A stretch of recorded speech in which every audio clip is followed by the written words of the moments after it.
Hey, that was something. Hey there, thanks for joining this dual live stream on Mr. C Dives In and the Fanboy Cantina. I just got my act together 5 seconds ago. So thanks for tuning in. How you doing, Mr. C? Just enjoying this Saturday morning, late Saturday morning, early Saturday afternoon vibe. The Stranger Things era was the era where you're watching Saturday morning cartoons and such, and so we're trying to ride that tone, ride that wave. Good to be here.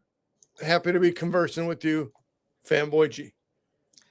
I think we're still within happy to be here with you too, Mr. C. I think we're still within the allowable time frame to wish people a happy new year. So happy new year if you're watching live, or if you're watching later, happy new year. It's great to get back together. It's been a long time since the last live stream that I've done on this channel. I know that on your channel, Mr. C, you have a more regular rotation. So this is not like riding a bike for me, man. It's a little rusty. So, Well, yeah. the rust and rust response process are important things to go through in one's time. I see we got some comments here. Well, We let's can dive in. kick the comments and then start our chat. Okay. Am I clicking or are you clicking? I'll click. Let's go. Okay, let's go. Right here. We'll go out of chronological order. It was a great final, and in the top 5, animals and Legos. Thanks. That's a super cool comment. Welcome to hanging out. Yeah, we'll give thoughts on the positives and things we liked, and maybe now let's kick. Junkyard says go Bears, and according to Larry David. Well, okay, so if we're all going to live by Larry David rules, we're going to live in a certain kind of a timeline and a certain kind of a world. So we're just going to rebel against the Larry David process at that time. Chai Star is chiming in with we're alive. Chai Star always has to open us up with a let's go. And once again, as is part of the tradition, Chai Star will have no idea what we were talking about, but let's do this. And then go, can we take a second to say how cool the Fanboy Cantina design thumbnail is for this very show in which we are communicating right now? Most impressive thumbnail. Fanboy G, take us begin us on the journey. On a yellow brick road, there is a first yellow brick. Let us now set foot upon these first bricks and walk the path. All right. Well, to start us off, and thank you for the kudos on the thumbnail. That was the one part that I could actually successfully pull off for this thing. Let's talk about early or initial impressions, just the short version of the finale episode. What did you think, Mr. C? It was a longer episode than the others. So for comic book reference, it is the equivalent of getting, or magazine reference, the equivalent of getting a double-sized special double issue kind of a setup. Many different opinions have been expressed about many aspects of it. For me, would I have been good paying theater money to go see this at the theater? Absolutely. I found it a completely enjoyable experience and an excellent wrap up to the overall, to all 5 seasons, to the series finale, not just the season finale. So I was on board with it. You know, I'm noticing that my glasses are all jacked up too here. So I'm like firing on zero cylinders, right? Maybe if I tilt my head this way, oh man. Anyways, for me, I thought that the finale was really strong. I did enjoy the finale. I have some criticisms that we'll get into, I think, pretty quickly about season 5 as a whole, but the finale kind of redeemed a lot of the issues that I had with the broader season. And I very much appreciated the epilogue piece, how it ended. Perhaps a little bit long, a little bit stretched out compared to the battle of against the Mind Flayer, which seems a little bit short. But yeah, overall, I thought it went very, very well. I was entertained. Oh, and hello there. Mandarin is dropping in with the yo. Did they Seal the Honeymoon. Yes, that would be a different show. Yes, similar concept though. I gotta say, similar concept. Gotta say, Mandarin is saying Mandarin, just like Chai Star, has not watched Stranger Things, but it's on the list. So hey, Mandarin, we're gonna go spoilers. It's to your discretion, Mandarin. Or you're more than welcome to hang out, but just know that there will be some spoiler material that we will speak on. And always the chat has its side chat to the main conversation, which is our history and our way of doing business. Exactly right. All right. So overall, I think we have good feelings about the finale episode. What did you think of season 5 as a whole? Yeah. Okay. So let's go format first, because it was the Netflix tradition or the Netflix innovation to drop an entire series all at once. Here, go at it. And the whole binge watch phenomenon it had a good vibe. It created a good pulse within the zeitgeist, within entertainment connoisseurs. It gave a new way for people to participate in a thing. So considering that they adjusted the format now to do significant amount of episodes in drop number 1, significant episodes in drop number 2, and then drop number 3, I like the pace to the reveal. And again, I'll make the comparison to old style TV, network TV coming out weekly, or getting your monthly comic book to have that, the anticipation of what will come next, and will things go right, will things go wrong, just the slow burn of it. So format wise, I was completely on board with it. And then for the content wise, let me say, I like the continuing revisitation of 80 staples. So now we're getting into the territory of having a radio station, W Squawk, where we have the full cast of the original 4 young men, and then 11, and then Max, and now the younger siblings and the older siblings are involved, and the supporting cast of adults. So now the roster has blown up in a way similar to Star Wars. You start out with the core of protagonists. I almost said antagonist. You start out with a core of protagonists, and then you get your Admiral Akbar and other supporting players coming in. So it followed a lot of great structures, and it gets tough to have equal slices of pie to divide the screen time or the plot thread time to all the characters. That is an inherent challenge, but I was on board. I was on board with it. Let's go to your same answer to your own question, and then Mandarin's dropping the great comedy, so we'll jump back into comments in a little minute again. Yeah, I didn't like season 5. That's a short version. I really struggled with the rest of season 5. As much as I feel like the finale redeemed many of the issues that I had with season 5, I had a lot of issues. I think part of the problem that I had as a viewer, it's been a very long time, right? The first season came out a decade ago, literally 10 years ago. And I was rewatching a little bit of clips from season 1, and it's been a very long time. The actors have gotten obviously older by 10 years, basic math.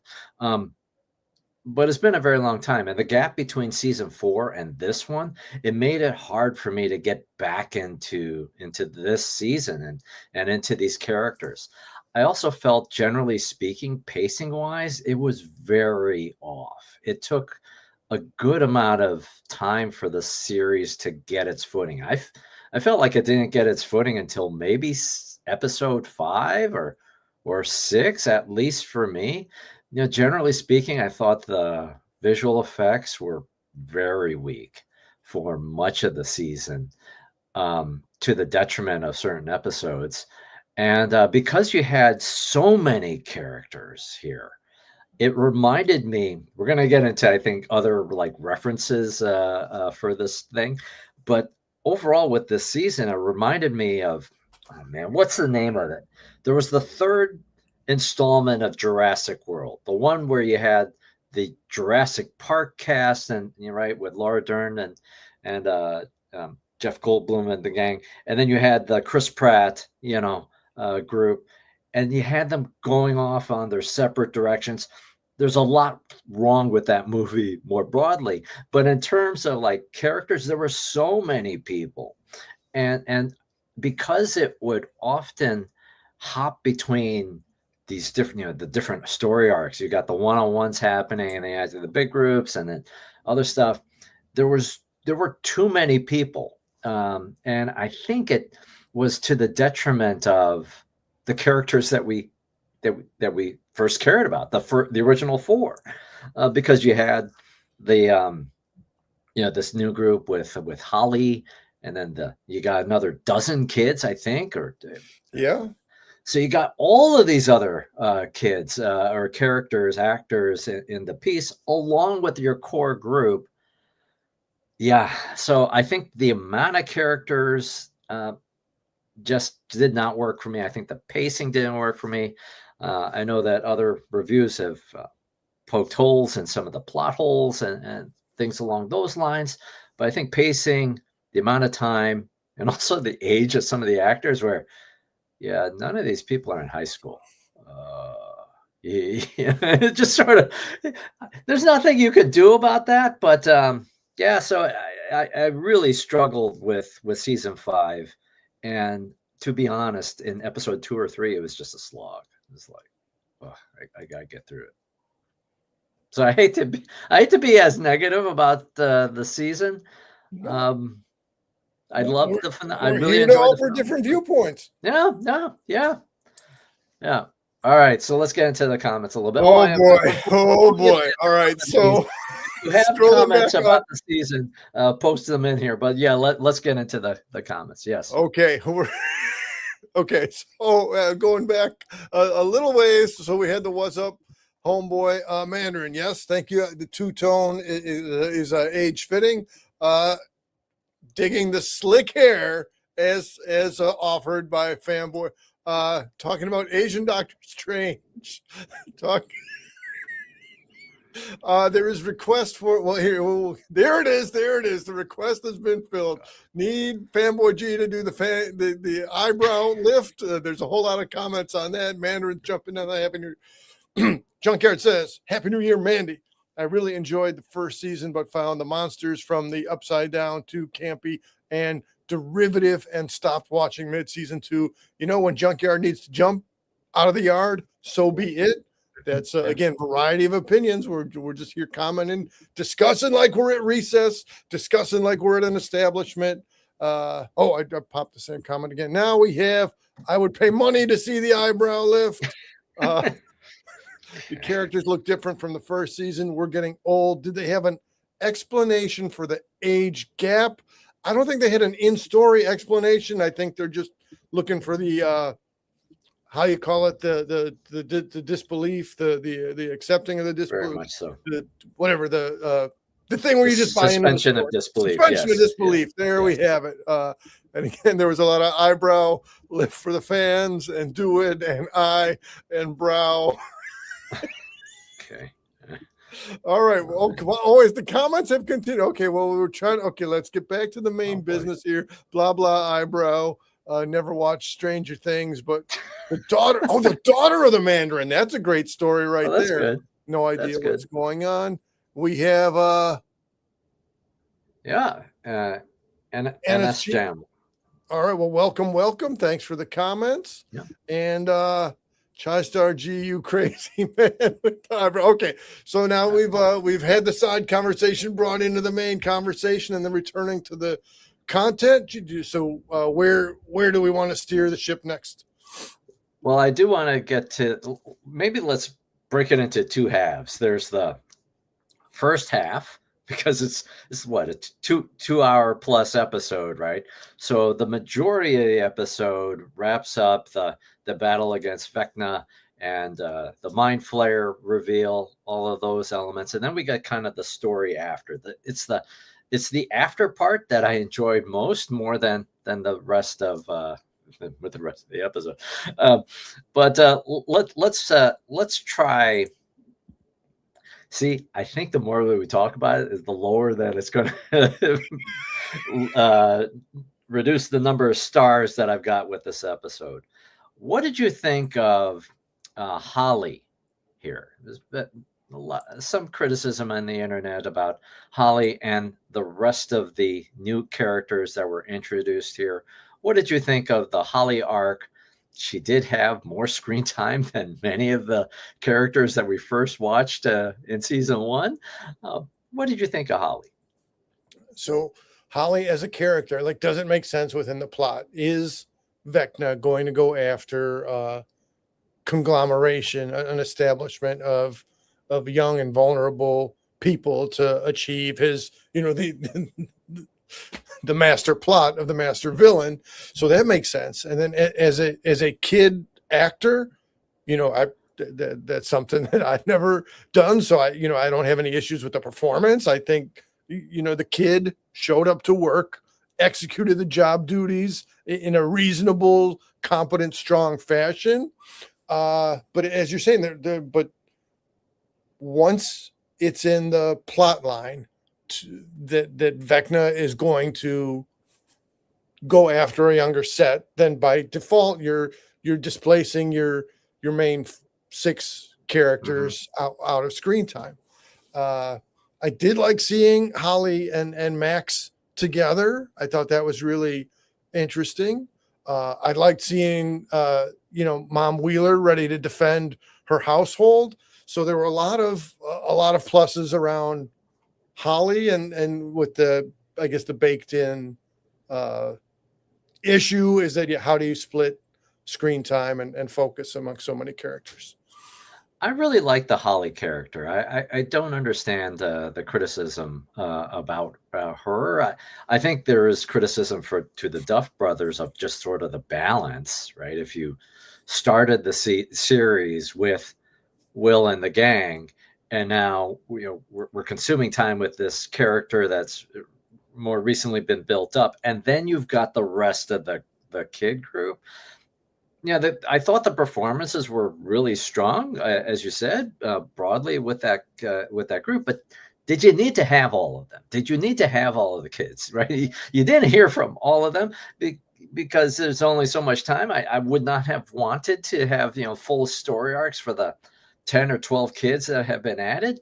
Then we'd be staring at a season 6 about it. But I didn't understand the volume of characters, and again, that's to the detriment of the rest, the screen time allowed for the rest of the group. But I did like her. I really loved her evolution over this season, where what is it? Mike gives to her that D&D figure, and he calls her Holly the Brave, or right, Holly the Brave, I think. And she truly gets to evolve into that persona, into that person. So I really loved that character. It was just a lot of screen time. Yeah. And post in the comments your feelings about Holly, if you did see this episode, obviously, or the series. But what did you think of Holly as a character? I think generally speaking about the season, and it's good because you had less of it in the finale. My issue with the season is that there felt like a lot of talking and planning. It's like we're gonna okay, so now we gotta get the pie into the hands of this family, and we're gonna drug the family to pass out, and then we're gonna cut a big hole in their dining room so we could trap the demographic. And it was just sort of like a lot of planning. It was like a plan of the plan of the week, plan of the episode. It's just a lot of talking and backstory about the plan. And then you see a bit of the plan. I felt like there was a lot of talking. And so I was glad for the finale that there was less planning and scheming. It was more the execution. Yeah. What did you think? Okay, so you mentioned Mrs. Wheeler and the group. I think with this season, there were a lot of good moments, good character moments, a lot of good fan service character moments. And there's at least a couple with Mrs. Wheeler defending her family. So those were like cool. With but I would have liked a little bit more plot, a little bit more plot, I guess. What did you think? So with regard to the finale, again, we're going into the spoilers here. Nobody dies. Nobody dies except for one, maybe. So, are you saying you needed a higher death count to give verisimilitude and credibility to the series? Well, when you've got all of the group together, right? And so, what is it? Will, in the prior episode, the penultimate episode, comes out, right, to the broader group, and they have that moment together. Yeah, but you see, oh my goodness, look at all of these people together. There's so many characters here, and they're all going to go into the upside down for this battle against Vecna and the Mind Flayer or whatever, so but everybody comes out intact. Okay, I take it back, except for Kali and maybe or maybe not 11. I don't know. Again, this is a moment where, to your phrase, maybe it's a suspension of disbelief, but it felt like, there were no stakes or no sacrifices here. What do you think? I don't have the Duffers on speed dial. I'm not on a group chat with either of those brothers, so I'm just throwing out possibility. Oh, maybe this, maybe that, as a thing creeps into my head or occurs into my brain. Harry Potter was maybe a generation or a time period before Stranger Things in the real world, in the release dates. High body count in the Harry Potter series. So maybe they're like, all right, well, we don't want to copy Harry Potter with a high body count, so let's go in a different direction, or that could have had nothing to do with it. But I just, I personally didn't feel the need for additional corpses to pile up. No, yes. Okay. Let me temper my comments. I'm not looking for characters to necessarily to have a death wish or anything like that. I don't feel that. But how about this? I think it's maybe episode 3 or 4 where the Demogorgons are in the army base and the upside down. Fine. The soldiers are encircled around the Demogorgon, and they are shooting at each other. Yes. Right? Yes. I am not a military tactician at all, but I'm pretty sure you don't circle around and friendly fire each other. Well, maybe, but you have, okay, but let's set that aside. That maybe this somehow makes sense. But you have, you have your M16s. You've got your machine guns. You've got other weapons as well.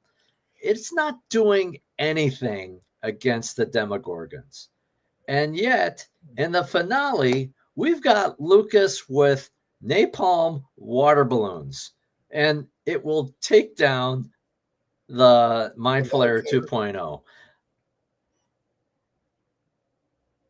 And Mike with the flare gun. All I gotta say, that is best use of napalm water balloons and flare gun ever. That's...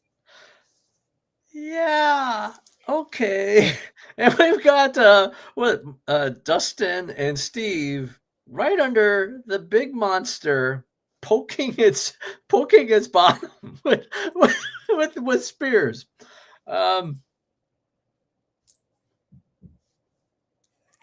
Yeah, okay. I'm fine. You've got they only have so many flare guns to go around. Yeah. No, but you had the U.S. military unable to defeat the the Demogorgons and demon dogs and whatever the heck else with heavy machinery or with heavy weapons. But we're gonna poke this kaiju level mind flayer with spears, and that'll come on, man. It was totally kaiju, and all I can say is for the military, I guess they panicked. That wasn't in their training. They were ready to go against guys that looked like them but wearing different colors from a different nation, but they hadn't really prepped for Demogorgons and Demodogs and mind flayers. So they panicked. What can you do? Or maybe even there was a mind control element that set them into the panic or set them against each other. Yeah, okay. All right. Sure. Let's go with that. Stated openly. I'm just throwing that out there. Sure, let's go with that one. All right. Let me ask you, the character of Kali. So yes, I really liked her appearance in this series. I'm glad that she was here. I know that there are different feelings about season 2 and that episode where she first appeared. To me, with that episode, I actually liked it because even though it was kind of a side quest of sorts, it stuck out. And it was kind of a different type of storytelling. I don't know who the director was for that episode, but I really enjoyed that. And I liked her character. I liked the other characters that we saw introduced in that episode. And there was kind of no payoff for that. We never saw them again until we see Kali in this episode. She does die in this episode. Felt a little bit rushed of sorts there, but what did you think of the Kali character? Well, again, there's the screen time across characters issue, but I thought within the plot, within the story, it makes good sense to me to have somebody who's of that other perspective. Like she didn't have the same group connection to all the rest of the main characters, right? There was a connection between Kali and 11, but then Kali was, so long isolated, so long separated, so didn't have, I would say, the same participation in hope and belief that, hey, we can do this. So as far as a more realistic, a more grounded viewpoint, but definitely not a going against all odds, we can do this kind of a philosophy from Kali. But again, you want your protagonists to have conflicting viewpoints, so that adds in ingredients as to which way it gives you more to think about, which way are things going to get resolved. Yeah, as a device, or as somebody who could continue 11 on her own personal journey, she was essential in this season to have that connection, to have the battle against their brother Vecna or Henry here. She was really key and essential. And we have a comment from the junkyard here. Yeah, I really liked Kali, and yeah, and then she was poof, she was gone. So let's get into, I think, one of the fundamental questions here, and post in the comments of your feeling on this one. Is 11 dead? Did 11 die? Well, a lot of our people in our chat haven't actually seen the show. So as we are live, I don't know how many comments we're going to get toward that. And I'll say, for somebody who's watching us not live, feel free to post in the comments, please. The post-game comments, if you will. I'm going to say, here's my opportunity. So we know there were a lot of 80s materials referenced. You got your Steven Spielberg and your Stephen King, and a lot of culmination of things. There were multiple sources drawn from to bring together the body of Stranger Things. So as I'm sitting there watching let's say the very end of the action, right? Then there was a extended in a good way epilogue where you got to have the resolution of the characters interacting with each other after the top action. But so I'm going to go back to. Oh, okay. All right. Let's go to the one shot here. One shot it up. X-Men 137. The Fate Phoenix Must Die. So the character of Jean Grey, sometimes known as Marvel Girl, sometimes known as Jean Grey, other times the embodiment of the Phoenix, had powers similar to 11. We're talking telekinetics. We're talking telepathy. We're talking, okay, so there's similarities between the character of 11 and the characters of Jean Grey. So right here, going back to 1980, you get the power of the Phoenix was too much for Jean Grey to handle. So within the, spoilers now for a comic book from 1980, right? So Jean sacrificed herself right there on the moon. Similarly, 11 sacrificed herself. We can go back to two shot. Yeah. So I'm just, from the first seconds I'm looking at it, that was my reference point that, 11 is following the similar path to Jean Grey. So now first, let me go in clean and then let me muddy things up. So as I understand it, as was the case as of X-Men 138, Jean Grey was dead. Dead was dead. As I understand it, 11 is dead. Now, in the epilogue, it was such a great storytelling from the Dungeon Master, from Mike Wheeler, about what he would like to believe and say that, because, hey, what we choose to believe, it can very often be a big deal. And I can see why he would choose that belief system. So now, to go in clean, so 11's dead, the series is over. But 4, Jean Grey and other characters have come back out of the grave in fictional work many a time. Does that mean the possibility will come down the road where 11 will be revealed as not wiped out? Sure, that possibility exists. But just as we sit here today in January of 2026, 11's dead. It's over. That's the series finale. That's the season finale. That's the conclusion. How do you go at it? So in the lead up to this moment where she appears to sacrifice herself, you kind of knew that something was coming. All of the gang are in the truck or the other vehicle. They're having this joyous moment together, right? And then you just sort of know, okay, something's coming. Something is going to come here. And they go across, right? They go through the portal. Their tires are slashed. You know that, oh crap, something is going to go down. When the moment happens with 11, well, I did like the moment between Mike and 11. I did like that moment together. I guess that's their second kiss ever in the season and in the entire series, I think. So I did like the moment between them. But when she disappears, I had some questions. I felt like, oh, this doesn't feel real. It reminded me of, and so now other movie references, it reminded me of kind of like what's the short list of characters who die because of a tornado or other cataclysmic weather event. And so it reminded me of like Kevin Costner in Man of Steel. Oh yeah.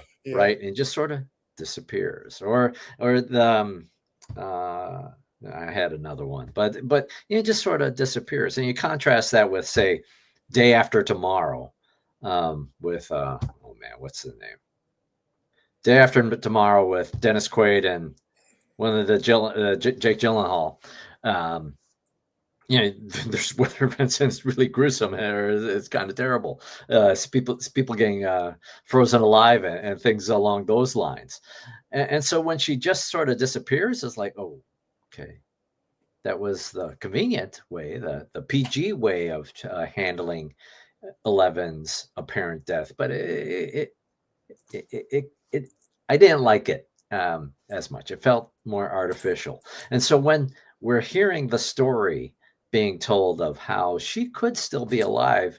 It resonated for me. Like, okay, that seemed like an less believable way for her to go out, or the way that was rendered on screen. It kind of didn't look great. And so, yeah, it made sense to me that maybe this was all of an artificial vision created by Kali.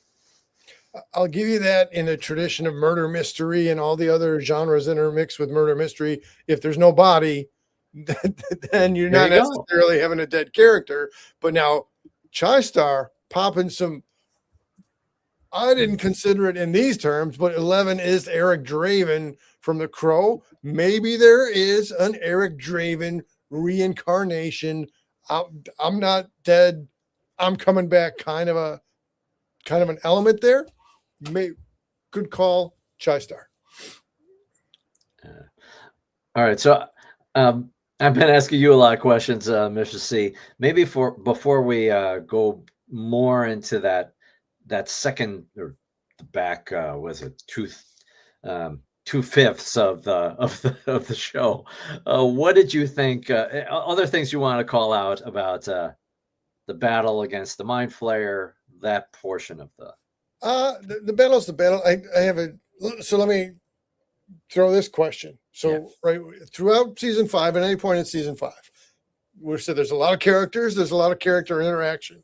Is there like a subtle, nuanced, poignant moment of character interaction? Not necessarily either full group character interaction or maybe smaller band. So like, for example, Dustin and Steve the Hare Harrington are in total conflict. They're arguing with each other. And to me, that had a very real vibe to it, because then after the heat of the emotion comes out, then the person can say, well, the reason I'm being this way is because this is my fear, or this is my concern. Dustin relating, he can't lose Steve the way he lost Eddie. I thought there were many smaller set interactions like that were really well done. Do you have a standout moment from anywhere through season 5 like that for you, where it was 2 or 3 characters that had a real legit communication between each other? Well, I'll tell you, with that example though, that one I didn't like actually, because earlier in the season, there's the conflict between Steve and Dustin, where Steve is really being oddly a jerk, right? That it's Eddie's own fault that he got himself killed, that he actually didn't save anything here. And given how he's been that dad character for the group from the beginning, it seemed artificially out of character. I didn't understand why he was being that way. Maybe there was some weird resentment about Eddie taking, as if Eddie was taking Steve's place, but in season 4 or something along those lines. But I really didn't understand that characterization. And so when they do come together, yes, I did like that for sure. And I did like Steve's interaction with Derek. But delightful Derek, right? But yeah, I didn't understand why they had set up that conflict. It didn't make sense to me, really. Yeah. Well, maybe Steve was reverting to his season 1 selfish guy, looking out for his own interests in one way or another, kind of a personality. Maybe Steve couldn't handle the pressure of all the trauma of going through all this interdimensional battling monsters kind of a business, or maybe it was a stretch and he reverted away from being the cool, supportive older person. So yeah. Not in the excuse me. Not in the finale, but earlier in the season, there's the moment between Jonathan and Nancy Wheeler, where they, reconcile their feelings as a couple. That, and I kind of struggle. So, are they getting together? Are they not together? No, they're not together. But the way that it was handled was, I think, unique and a nice form of closure. and allowed them to still be friends. So I did like that, even though maybe execution-wise I was struggling with where are we going with this. But I did like them, even though they didn't have a lot of screen time. I did like them in the series. Yes. Yeah, and I think that had that kernel of realism in there that you're a person is in a romantic relationship for a certain amount of time, and then as both people age and have a different value system or different priority or different what have you, then it's time to hey, it was a good run while it was a run, but then all good things, if I can go to the cliche route, come to an end. Indeed. Other things before we get to 18 months later. No, let's go 18 months later, and then I just want to leave myself a mental note. Yeah. I have a Winona Ryder thought, but that's more of a that's not for this moment. That's for later on in our. The 18 months later felt longer than 18 months. It was a little surprising how quickly the Hawkins had transformed itself into small town America. The military is gone. The metal plates are gone. Everything is kind of back to normal. It was a little surprising and jarring how quickly things went back to seemingly normalcy. It's amazing how Hopper is not in federal maximum security prison for murdering or killing so many soldiers over the past 4.5 or 4.9 seasons, but whatever. It's this 18 months later piece that, while it was very long, I enjoyed the most out of the finale. It reminded me, Mr. C, of Stand By Me on a few levels. When we have the moment, and two specific elements. One is, and I think we talked about this in our text thread with each other, on the radio station, right? On this roof of the radio station, you've got the four or five together. They're just commiserating. They're talking, and I think it's Jonathan, or maybe it's Robin. It's Robin who talks about the types of friends that she has, right? And how none of those bonds feel as strong as the friends that she had with them, right? With this group. And it's an element, I think it's in the final two sentences of Stand By Me, where the narrator, Richard Dreyfuss, talks about the bonds that you have in middle school, in childhood, in high school, and how strong those are, and how the relationships that you have later, not necessarily better or worse, they're just different, but the bonds are just so unique. I think I thought that was a really wonderful reflection or rendition of that theme. I thought that was great.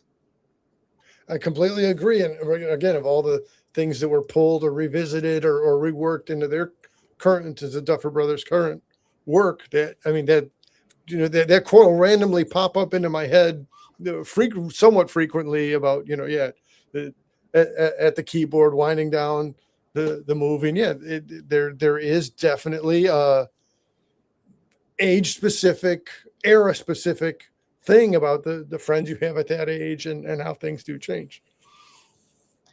No, absolutely. And then the second part is how it ended.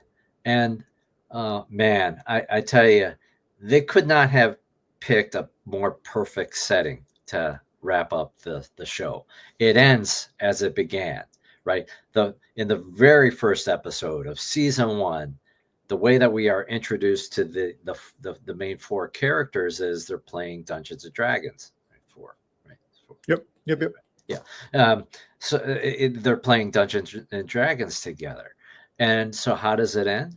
Now with the slightly expanded group, they're playing Dungeons and Dragons again, and they're putting the books up on the shelf. Just sheer perfection to remember that and to decide to, and there's more that we could say about that setting here as well.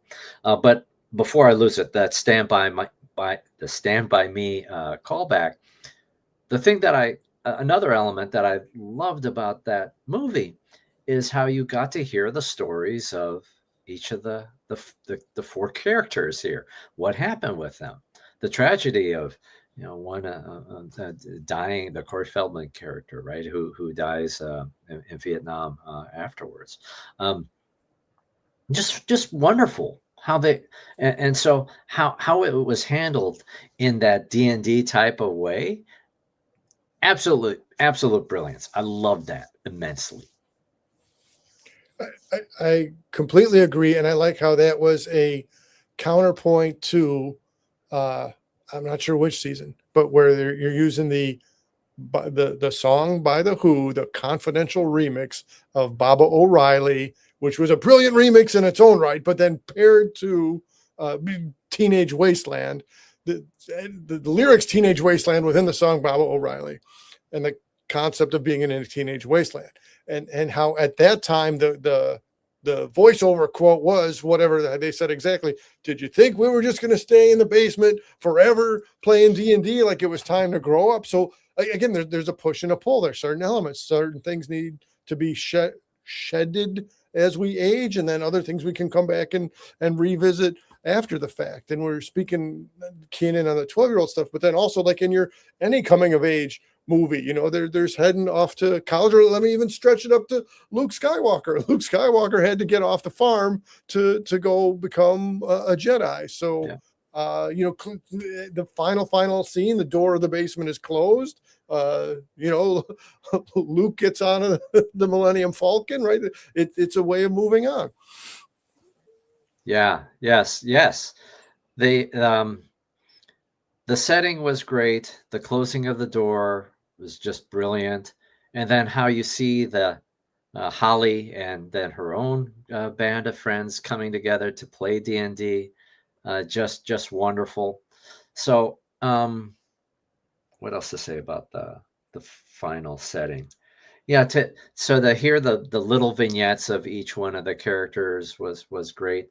And I think it put a good closure to this iteration of Stranger Things. I understand that there is a spin-off that's coming that I think is going to be about Vecna, or the rock, the mystery rock, where we didn't hear what happened, right, with the mystery rock.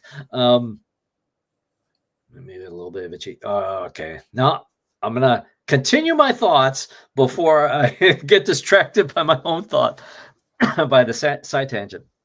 I think it's good where it ended. I don't need to continue to see these characters again. I would not be surprised if we saw them again 10 years from now or something in the future. And actually, with the introduction of those new characters, if this was the thing, although I don't think it's supposed to be the thing, you could easily see Stranger Things taking place in the 90s. Yes. Right? I mean, this is probably a obvious money grab of sorts, but to stretch out the series longer than it needs to be. But it seems like an obvious setting. It's 1989, and that's great for you and I, right? But it's 1989. You're on the cusp of the 90s, so you've truly wrapped up this time period. You could see a future where it includes. Man, I feel bad about Lucas's sister, along with Holly and everybody else. You could see a story arc that included them and all the nostalgia and stuff that you can strewn out about the 90s. You could see that. Sort of a next generation. Yeah. Stranger Things, the next generation. It's even ST there, right? Yes, it's true. You could truly stretch it out even further. Which brings us to Junkyard's comment then, and I'm not sure if Junkyard is trying to rattle our cage or if he's got a legit source on this, but the Duffers are moving to Paramount. Stranger Things, Star Trek crossover. Here we go.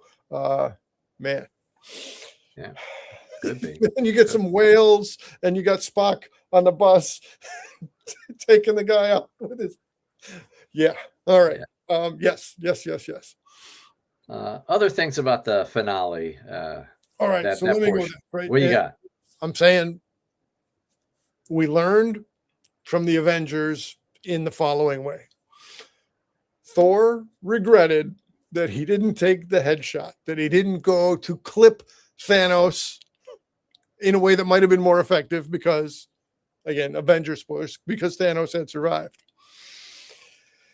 Winona Ryder, as Mom Byers, didn't make that same mistake as Thor. She had the axe. There's Vecna on the pike. And like to me, both action-wise and emotion-wise, that was such a great sequence. Because again, talking about parents looking to protect their kids, talking about as was such a common theme in 80s movies and not exclusive to the 80s, but the idea of revenge, or the idea of I've been provoked, I've been imposed upon, so now I'm going to reclaim my territory. But Winona Ryder with the axe, taking it to Vecna on the pike like that, to me was such a great sequence. I enjoyed that greatly. It was so satisfying. You are right. You are right, sir. Yeah, I completely agree with you.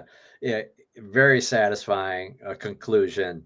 And I'm glad that was Winona Ryder who was the person to swing the axe here. That was tremendously satisfying. I'll tell you though, it did jog my feeling. Oh yeah, there was such a high body count for the previous 4.5 seasons, right? Barb gets a flashback for what, a fraction of a second here. So there's justice for Barb after 10 years, so that's good. Sean Astin, I don't remember his character's name, but yeah, it was great to see him here reminded, and she's able to get justice for them, but by beheading Vecna. So yeah, that was tremendously satisfying and very kind of 80s, and the matriarch or the strong character like a Sigourney Weaver or something like that, being the one to be the one swinging the axe. Yeah, that was cool. That was cool. Oh no, yeah. Yeah, so good questions. For me, there is a lot of K-pop Demon Hunters content that I want to do on this channel, not on your channel, but on the Fanboy Cantina channel. Yeah, I did see on somewhere on social media where they had put on what it sounds like on top of the Mind Flayer final battle, and so yeah, that was pretty funny. Yeah. Other thoughts about the finale episode, or if you're still watching, if you got comments, post it in here, or afterwards. Again, if you're not live, your thoughts about the finale, post it on here. Other things that we ought to cover, Mr. C. Well, oughta or not oughta, I just want to also make mention that I did an unboxing or an unbagging as a short on my channel, and I just I'll make this bridge now. So the main mascot of the radio station seemed to be a hawk or an eagle, and really I don't know if even it made much screen time, if any at all. But in their product, Chai Star is the last viewer standing. Well, there's a couple other people around Chai Star, but yeah. Anyway, so just I put a short on my channel that I wanted to pitch. They did a WSQK radio station, Rubber Chicken. Let's go to the one shot if we could. Get right in there, WSQK. He doesn't squeak though, but he's a rubber chicken. All right, Stranger Things. Here we go. So feel free to watch my short if you have yet to watch it over there on the Mr. C Dives In. Would have been room for more. Okay, I know we already said about dividing up the screen time, but would have been room for more rubber chickens to make it onto the actual screen. I say that in jest. Yeah. So Mr. C, I am glad that I watched the episode, the season. I'm glad that I watched Stranger Things as an overall franchise.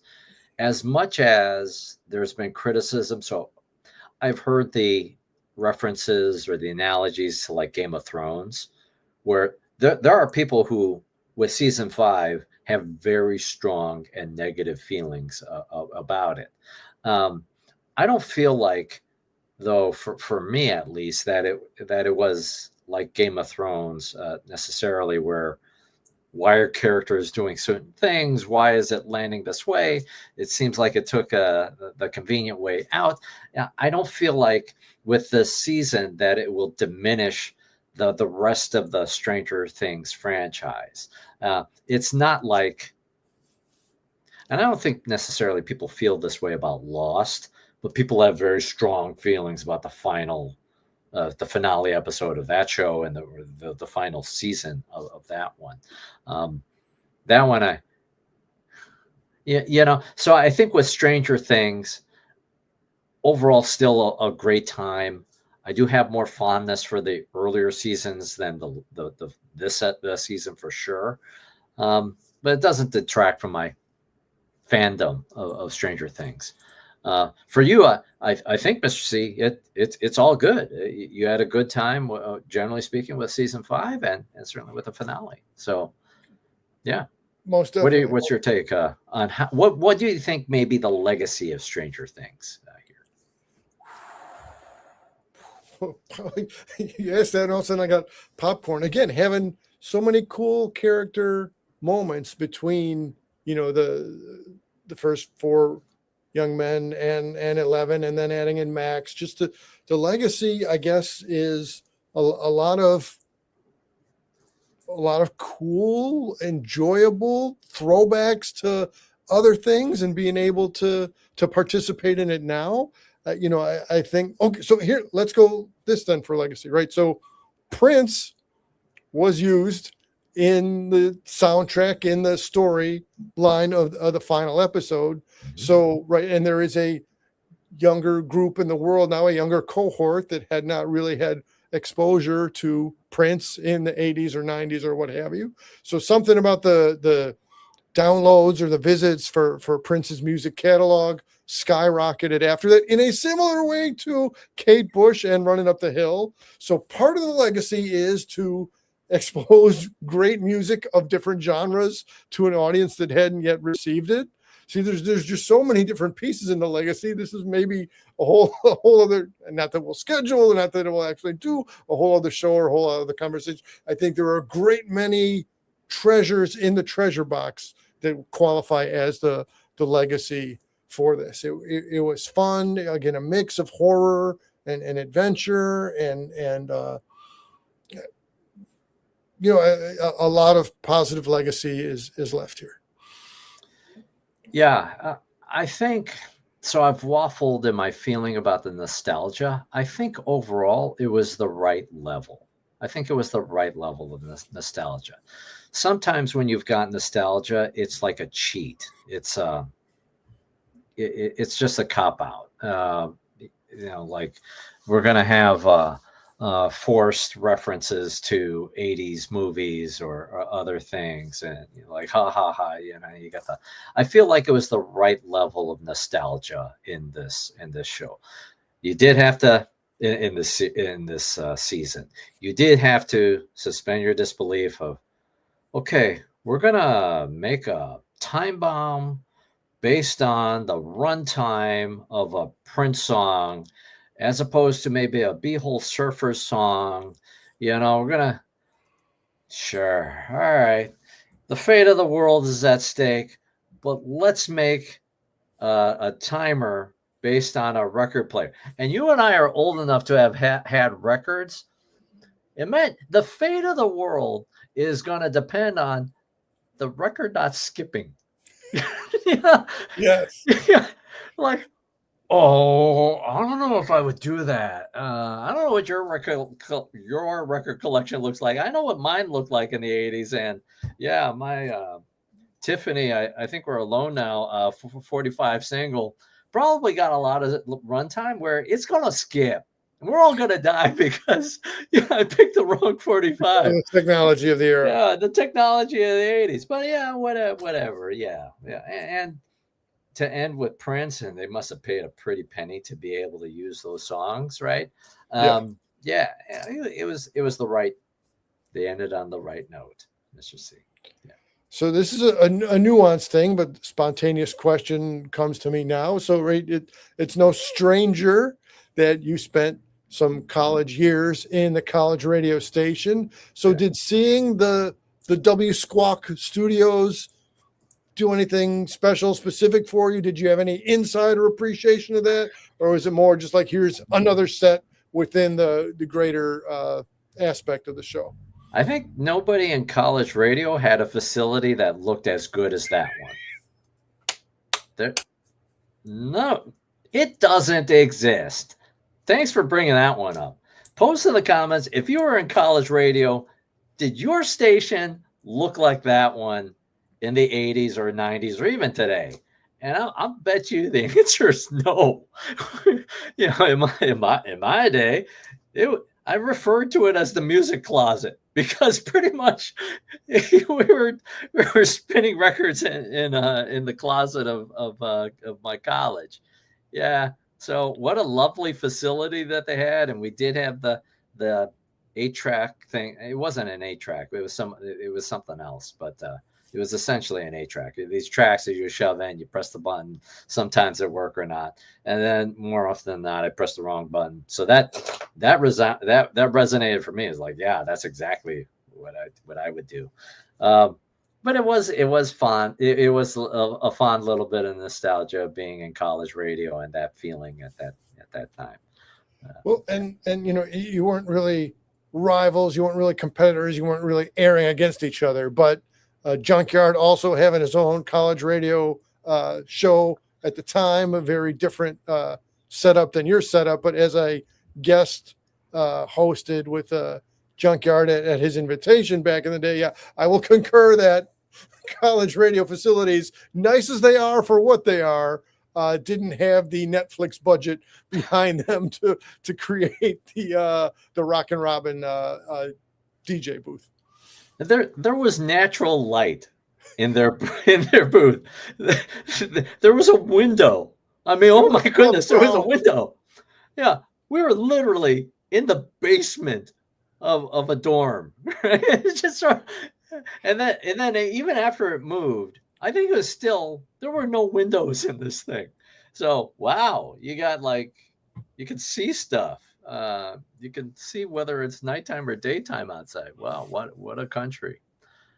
Yeah, that was good. Do you think that in reality, Steve, Nancy, and the gang, are they getting back together? I want them to, but as we know, right, then you're in different groups and different polls, and maybe they intend it to be once, right? So what are the different possibilities? That's the last time they'll ever see each other at all, period. Or they will hit once a month for a while and then change to something else, or they'll intermittently get together and then things will fade out. But then, so if our connection here, as we're sitting here on YouTube, is a legitimate example of a possibility, right? There is entirely the possibility that they will either intermittently get together or maybe possibly one day be back in a regular basis connection after having diverted paths for some time. Yeah, I wonder how this this aspect of it lands generationally speaking for us, as being a bit older, being in Gen X and having experienced that the 80s for real, right? Having lived through that time period, I think we look at that moment a little differently, right? Because the reality of life. You have families, you have kids. They mentioned, that those aspects in the future, the relationships aspects. They're geographically in different places, right? So it's harder to convene together. Hawkins, Indiana, or I think it's Indiana, right? Or trying to get close to NYU to see Jonathan and his movie. It's geographically really hard to do. So there's a bit of wistfulness of looking at that moment, like, yeah, I want you to still come together. I want those bonds to still remain intact. But the reality of life is that that's very hard. Whereas I think if you're maybe younger, maybe this is the series that you grew up with, right? Maybe you started watching this as a teenager or your early teens, and now you're, 10 years older, you're in your 20s. Now, I think it may land a little bit differently that moment. So I'm very curious, generationally speaking, how that moment lands and what do you think is going to happen to those characters? Yeah. I really love Robin, Maya Hawke as a character. I hope to see more of her and other things in the future. She was so much, I think, the energy, the thing that kept this overall season moving forward, and just sort of that energy and youthfulness. Even though I think she's one of the older actors in this series, I really loved her as a character and as an actor, and I hope to see her in more things going forward. Certainly, being the daughter of Uma Thurman and Ethan Hawke. Doesn't hurt. Wow, amazing, right? But I hope to see her more. So, as we had noted earlier, for Steve being in the role of older friend, or older brother, older cousin, just slightly older mentor friend type of a role, so too did Robin participate in that role, and very pivotal for a young Will Byers on his path to self-acceptance for his sexuality. We would have been remiss if we did not come to acknowledge that, but that was absolutely an important arc in the show too. And again, to go, here's a little kid who was kidnapped, who was held in another dimension in this fictional way, and had every reason to try to hide himself and everything about himself, and so probably intended by the Duffers, both as he took ownership of his own emotions and his own experience and his own needs, also rose into his prime of then in the fictional setting of his powers, where he was able to combat and go against his oppressor. So hey, that's all. There's all kinds of criticisms and acknowledgments of Stranger Things season 5, but to me that's a completely significant, noteworthy, and enjoyable and relevant and prevalent part of the show. Absolutely. It was alluded to, I think, in the previous 2 seasons, right? What is happening there? What are his feelings to other characters that we see here, and how is that going to be handled? The embrace that all of his friends and family do in the penultimate episode, really, really great. Feels a little bit like, did he need to come out in order to realize his full true powers as a character? I don't know, but if there's an allegory there of being one's true self and fully embracing that and coming out, I think that's great. I think it's a wonderful, wonderful message, and I think it was handled in a good, an appropriate way. It didn't feel inauthentic or clunky. I thought it was really well done. Yeah, so good call out there, Mr. C. All right, let's head to our future forecasting, because Chai-Star G has a question that he traditionally hits us up with. But as Animals and Legos being a first-time commenter, thanks for coming through. And whether it was Anna S, I'm trying to find the rest of the comment. Thank you for joining. Thank you for coming through. Mandarin, as always, we appreciate you. Chai-Star. It's either Anas Jamil or Anna S. Jamil. Welcome to hanging out with us. Mandarin, Chai-Star, and Junkyard, of course, always welcome around. I'm seeing if Chai-Star is going to drop the comment in the comments, but it's definitely on the t-shirts. Here it is. When is the next live stream? Yeah. Well, I think for me, they're not that often. I just don't do them as much as you do. I do want to do a I'm thinking about doing it today, not a live stream, but I'm thinking about doing it today. My favorite 5 movies of 2025 and my least favorite movies of 2025. Although I looked on my content list, apparently you and I did a live stream on this 11 months ago. So apparently we did it together. So we could try to do that. I think I got in my head of kind of what I want to rattle off about it, especially with the worst 5. Maybe we do a mixed format of letting that be the conversation during an eating of Chicago staple food. Maybe, or maybe they're separate. We can discuss that off. Of course, Chai-Star's putting in its pick for K-pop Demon Hunters. Yes, that's a lot of content I've got on deck. But yeah, what do you got?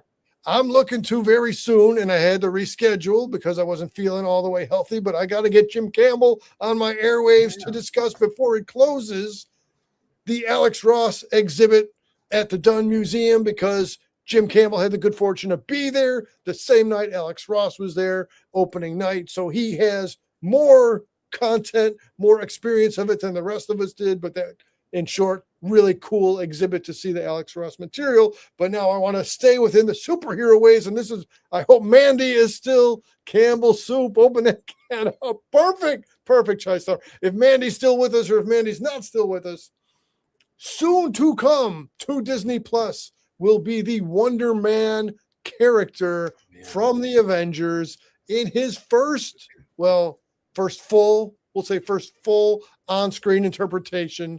And if we go to IMDb, we can see who is Wonder Man going to go against. And there is a certain character, also a man of mystery, played by Ben Kingsley, who maybe just an actor, or maybe the Mandarin in the role of an actor, or maybe the actual Mandarin.